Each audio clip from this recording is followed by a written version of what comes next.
sa bawat 10 Pilipinong nasa wastong edad para bumoto ngayong eleksyon 2025, millennial o di kaya Gen Z.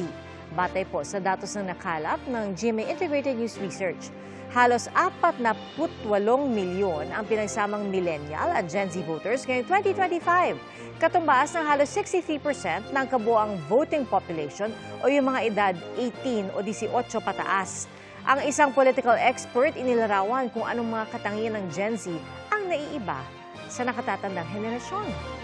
Saksi, si Nico Wahe. Hawak ng mahigit 69 million na bobotong Pilipino sa darating na 2025 midterm elections ang magiging kapalaran ng bansa sa mga susunod na taon. Ang mga boboto nahati sa iba't ibang henerasyon.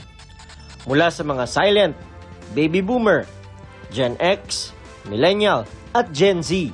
Pero maaari nga bang buhati ng isang henerasyon ang magiging resulta ng eleksyon? Bagamat iba-iba ang pangangailangan at mithiin ng bawat henerasyon, parehong katangian ang hinahanap sa gustong mamuno. Ang baby boomer na si Mang Leandro, gusto raw ay yung kayang ipaglaban ng mahihirap. Yung mga makakatulong sa ating kagaya nating mahihirap at sana maalis yung yung tinatawag nilang korupsyon sa bawat isa. Sa tagal na nating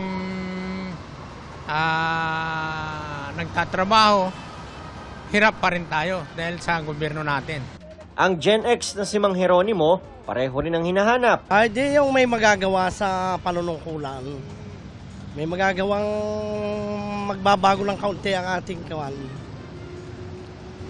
bansa. Tsaka yung hindi nangungurakot. Si Donna, isang millennial, gusto raw yung maaasahan sa lahat ng oras at hindi pang photo op lang. Kayang pangatawanan yung kanyang pinangako sa buong bayan ko. Ang pinakabata sa lahat ng henerasyon na boboto ay ang Gen Z na gaya ni Thea. Ayaw raw niyang makasarili. Iniisip nila yung taong bayan, tsaka yung hindi sila yung magbe-benefit. Hindi lang sila yung magbe-benefit, dapat pati taong bayan din po. Ayun, kapakanan ng lahat po ganun.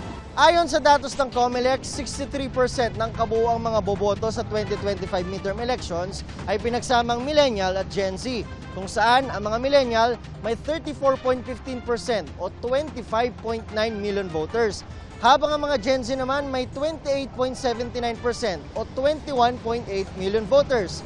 Pero ang tanong, magkakasundo kaya ang dalawang henerasyon na yan para buhatin ang eleksyon? Ayon sa isang political analyst, game changer sa eleksyon ng henerasyon ng Gen Z. Paparami ang bilang ng mga Gen Z voters ay napakahalaga ng papel at bilang ng mga Gen Z voters. So that will be game changing. Ito yung magiging pwedeng magbago ng political landscape natin. Kung saan daw papunta ang boto ng mga Gen Z, posibleng doon din papunta ang kinabukasan ng bansa. Ang maganda raw sa mga Gen Z, alam nila kung sino ang dapat piliin. Ang Gen Z voters ay ang tinatawag na the digital generation. Sila mismo hindi lang tagatanggap ng information. Sila mismo pwedeng maging actors mismo and shapers ng mga pamamaraan na teknolohiya. Sila rin yung educators mismo ng iba pang age level voters. Malinaw naman ang gusto ng taong bayan, tapat at mahusay na pamumuno. Kaya sa eleksyon 2025, dapat totoo. Para sa GMA Integrated News, Nico Wahe, ang inyong saksi. Mga kapuso, maging una sa saksi. Mag-subscribe sa GMA Integrated News sa YouTube para sa iba't ibang balita.